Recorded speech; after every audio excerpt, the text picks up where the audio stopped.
الشيطان الرجيم بسم الله الرحمن الرحيم وقال الله تبارك وتعالى في القرآن المجيد والفرقان الحميد ألا إن أولياء الله لا خوف عليهم ولا هم يحزنون الذين آمنوا وكانوا يتقون آمنت بالله صدق الله مولانا العظيم وقال النبي صلى الله تعالى عليه وسلم عن أبي هريرة قال قال رسول الله صلى الله عليه وسلم كلمتان حبيبتان إلى الرحمن خفيفتان في اللسان ثقيلتان في الميزان سبحان الله بحمده وسبحان الله العظيم وقال النبي صلى الله تعالى عليه وسلم من عاد لي وليا فقد أذنته بالحرب وقال النبي صلى الله تعالى عليه وسلم لا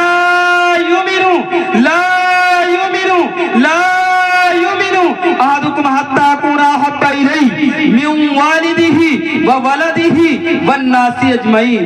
آئیے بڑی تیزی کے ساتھ سرکار دو عالم جناب محمد الرسول اللہ صلی اللہ علیہ وسلم کی بارگاہ مہربان میں درود پاک کی نظریں پیش کریں. پڑھیں اللہم صلی علی سیدنا و سیدنا و حبیبنا و نبینا مولانا محمد مبارک وسلم صلاۃ و سلام علیک یا رسول اللہ ارواحنا فدا صلی اللہ تعالی علیہ وسلم.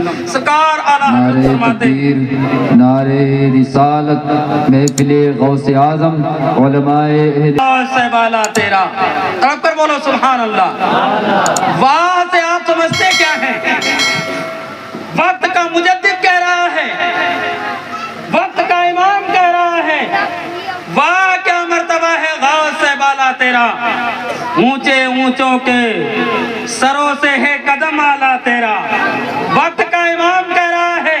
واہ کا لفظ بولا کہاں جاتا ہے جہاں پر جس کی خوبیاں دل کو بھا جائیں, جس کا حسن و جمال, جس کا کردار, جس کا اخلاق انسان کے دل کی عطا گہرائیوں میں سما جائے اور اس کا مکمل جملہ دل کی عطا گہرائیوں میں آ جائے تو وہ انسان کہتا واہ کیا بات ہے.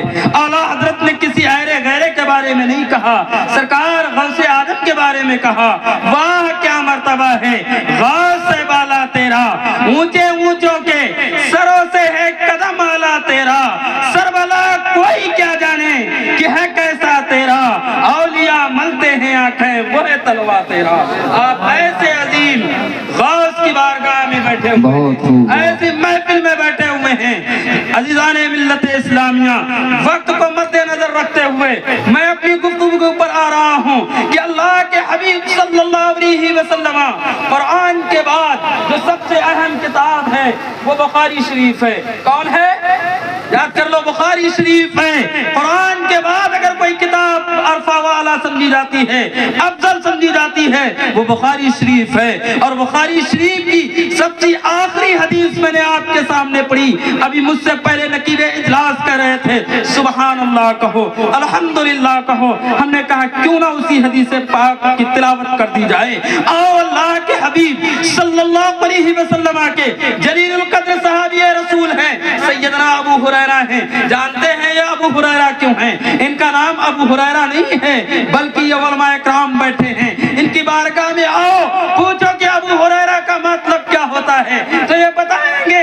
ابا کے معنی ہوتا ہے باپ, ہریرہ کے معنی ہوتا ہے بلی, یعنی بلی کے باپ. کسی انسان کا نام ابو ہریرہ نہیں ہو سکتا ہے. اللہ اکبر. جب تاریخ کی گردانی کرو گے, جب صحابہ اکرام کی زندگی کا مطالعہ کرو گے تو وہاں تمہیں نظر آئے گا کہ سیدنا ابو ہریرہ جو مروی ہیں, روایات میں ہیں, وہ ابو ہریرہ نہیں ہیں, عبد الرحمن ہیں. کیا نام ہے؟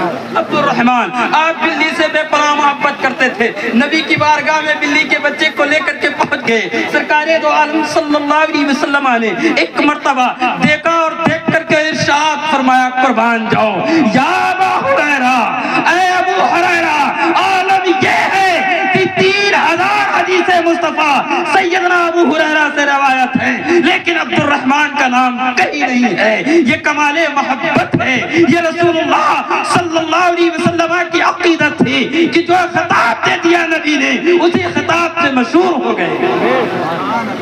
ان کی روایت کردہ میں نے حدیث مصطفیٰ پڑھی. ان عن ابی ہریرہ قال قال رسول اللہ صلی اللہ علیہ وسلم، اللہ کے حبیب صلی اللہ علیہ وسلم ارشاد فرماتے ہیں کلیمتانی حبیبتانی الی الرحمن، دو کلمے ایسے ہیں، حبیب سمجھتے ہیں، حبیب اور رفیق میں بڑا فرق ہوتا ہے۔ یہ علماء اکرام بیٹھے ان سے پوچھا کرو، موسیٰ آئے کلیم آئے، لیکن عیسیٰ آئے روح اللہ آئے، لیکن میرا حبیب میرے نبی آئے تو حبیب اللہ بن کر کے آئے۔ حبیب میں بہت بڑا فرق ہوتا ہے، پھر کبھی وقت ملا میں آپ کو بتاؤں گا۔ لیکن آؤ پیارے، اللہ کے حبیب صلی اللہ علیہ وسلم کی روایت میں پڑھ رہا تھا کلیمتانی حبیبتانی الی الرحمن، دو کلمے ایسے ہیں جو حبیب ہیں رحمان کو، اللہ کو حبیب ہیں، اور جو اللہ کے حبیب ہوں وہ کلمے ہمیں بولنے چاہیے نہیں کہنے چاہیے، وہ کلموں کی تلاوت ہمیں کرنی چاہیے نہیں کرنی چاہیے، تو وہ کلمے ہیں کیا؟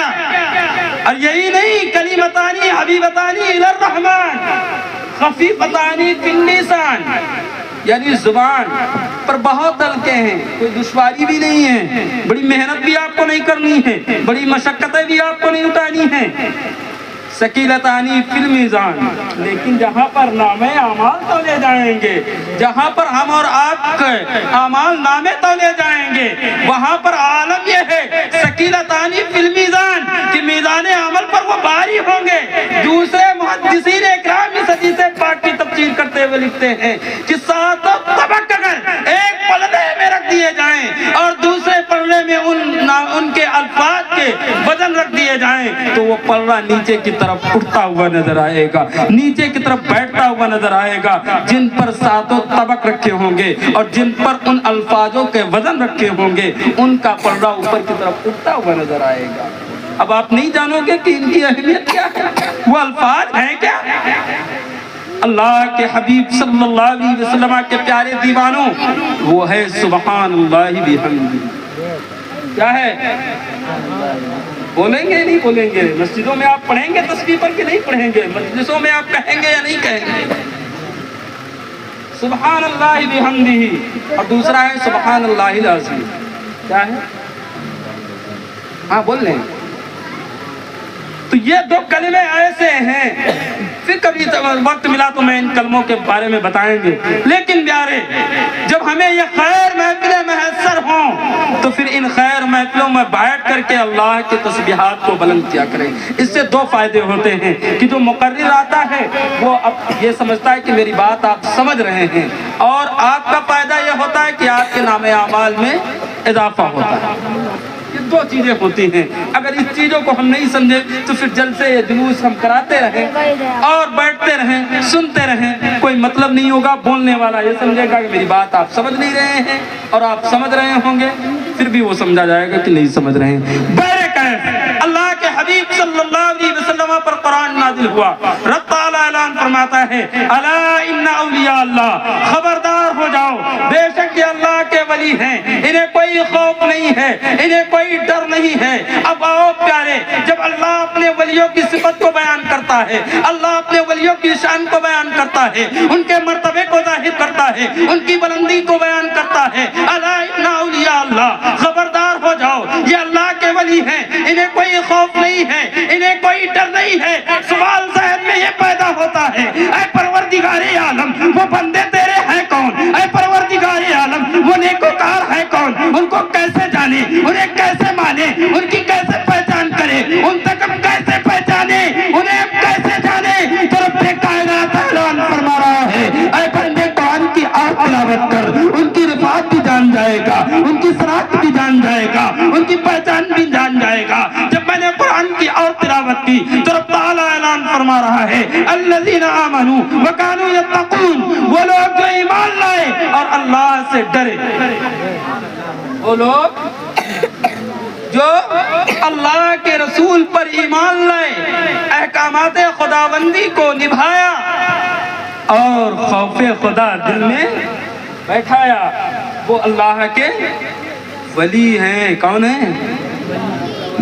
ولی ہیں۔ اب آؤ ذرا تمہیں ایک نقطۂ نظر دینا چاہتا ہوں۔ آپ نے کرامتیں سنی ہوں گی، واقعات سنے ہوں گے کہ ایک سیب بہتا ہوا آ رہا ہے دریا سے اور حضرت موسیٰ جنگی دوست علیہ الرحمہ اسے کھا لیتے تھے۔ یہ کون ہے؟ میرے غوث اعظم کے والد گرامی ہیں۔ اللہ اکبر! میرے پیارے ملت کے نوجوانوں، ذرا سوچو تو صحیح کہ آپ نے افطار کیا ہے سیب سے اور نہر کے رسائراہوں پر بہتا ہوا آ رہا تھا۔ شریعت کا کیسا نصا تھا، رسول اللہ صلی اللہ علیہ وسلم کا طریقہ کس طریقے سے ان کے دل میں موجود تھا، اللہ کا خوف، اللہ کی خشیت کیسے ان کے دل میں پیوست تھی۔ آج عالم یہ ہے پیارے کہ اگر شاہراہوں پر بہتے ہوئے دور کی بات ہے، شاہراہوں پر پڑا ہوا ہو یا کسی کے باغ میں ہوتا ہے، ہم اسے کھا لیتے ہیں اور احساس تک نہیں ہوتا ہے کہ ہماری یہ ملکیت میں نہیں تھا، ہمارے یہ قبضے میں نہیں تھا، ہم نے اس کے پیسے ادا نہیں کیے ہیں، ہم نے اس کے مالک سے پوچھا نہیں ہے۔ ایسے بیٹے سرکار غوث اعظم نہیں پیدا ہوتے، ایسے بیٹے وفادار غوث اعظم نہیں پیدا ہوں گے۔ پہلے اپنے آپ کو سدھارنا ہوگا، ان اولیاء کاملین کی زندگی کو سامنے رکھ کر کے۔ اللہ اکبر! حضرت موسیٰ جنگی دوست علیہ الرحمۃ والرضوان نے ایک سیب تناول کیا ہے اور ایک سیب کھا کر کے توانائی جیسے آئی ہے، شریعت کا خیال لایا ہے۔ پروردگاری عالم کل جب میدان حشر قائم ہوگا، نفسی نفسی کا عالم ہوگا، کوئی کسی کا پرسان حال نہ ہوگا، اس وقت میرے نانا جان میدان محشر میں لعل الحمد خدا کی تعریف کا جھنڈا مصطفیٰ جان رحمت کے پاس ہوگا۔ رب حبلی امتی کی صدائیں مصطفیٰ بلند کر رہے ہوں گے، عرش الہی کے نیچے مصطفیٰ جان رحمت سجدہ ریز ہوں گے۔ اس وقت خدا قدیر و جبار نے اگر سوال کر دیا، اے موسیٰ جنگی دوست، تم نے ایک سیب جو ہے بغیر اجازت کھایا ہے، اس وقت ہمیں کون سا جواب دینا ہوگا؟ اے ملت کے نوجوانوں، ذرا سوچو تو صحیح، اپنا معاشرہ دیکھو، اپنا گھر دیکھو، اپنے بچوں کو دیکھو، اپنے اہل و عیال کو دیکھو۔ اپنے بچوں کو حلال رزق کھلاؤ گے تو یقیناً یہ وفادار غوث اعظم جلواگر ہوں گے۔ اگر حرام سے نہیں بچے تو رب تعالیٰ قرآن بریک کے اندر ارشاد فرماتا ہے کہ جس نے حرام کے لقمے کو کھایا گویا کہ اسے شیطان نے مس کر دیا۔ انہیں کھایا تھا، فکر کیا تھی کہ کل بروز حشر نانا جان نے پوچھا، اے میرے نواسے تم نے کھایا کیا؟ اب اس شاہراہوں پر چل پڑے ہیں، باغبانی کر رہے ہیں۔ واقعات آپ نے سنے ہوں گے، ایک سیب کے عوض میں باغبانی سالوں سال، ایک سیب، معاملہ کیا ہے؟ معاف ہو جائے گا۔ عبداللہ سمعی کی بارگاہ میں پہنچے۔ عبداللہ سمعی بھی وقت کے ولی ہیں، وہ بھی جان رہے ہیں یہ آنے والا کوئی نوجوان عام نوجوان نہیں ہے، وفادار رسول اللہ ہے، شریعت کا پاس رکھنے والا ہے، نظام خداوندی پر چلنے والا ہے۔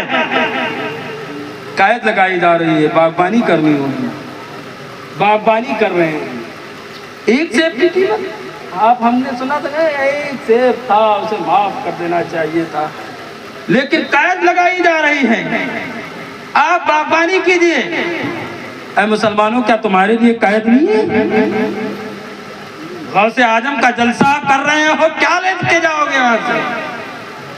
کیا آپ کو سبق ملے گا کہ اگر 1 روپیہ بھی کسی کا آپ نے دبا لیا یا بغیر اجازت اپنے جیب میں رکھ کر کے اپنی ذمہ داری پر خرچ کر لیا تو سرکار دو عالم پر جو قرآن نازل ہو رہا ہے اعلان خداوندی ہوتا ہے، وَمَن يَعْمَلْ مِثْقَالَ ذَرَّةٍ خَيْرًا يَرَهُ وَمَن يَعْمَلْ مِثْقَالَ ذَرَّةٍ شَرًّا يَرَهُ۔ اگر ذرہ برابر کسی کے ساتھ بھلائی کی ہے وہ بھی دکھایا جائے گا تمہیں، اور ذرہ برابر کسی کے ساتھ اچھائی کی ہے وہ بھی دکھایا جائے گا تمہیں۔ یہ قرآن ہمارا دے رہا ہے۔ اولیاء اللہ انہی کے رسائراہوں پر تو چل رہے ہیں، حضرت موسیٰ جنگی دوست انہی کے اشاروں پر تو چل رہے ہیں کہ کل بروز حشر پوچھا جائے گا، کیا جواب ملے گا؟ تاریخ بتاتی ہے باغبانی کی حضور اب بھی معاف نہیں، اب بھی معاف نہیں ہے۔ اب ایک شرط اور ہے، پوری زندگی کا مسئلہ ہے، شریک حیات چننے کا مسئلہ ہے۔ لنگڑی ہے، لولی ہے، اندھی ہے،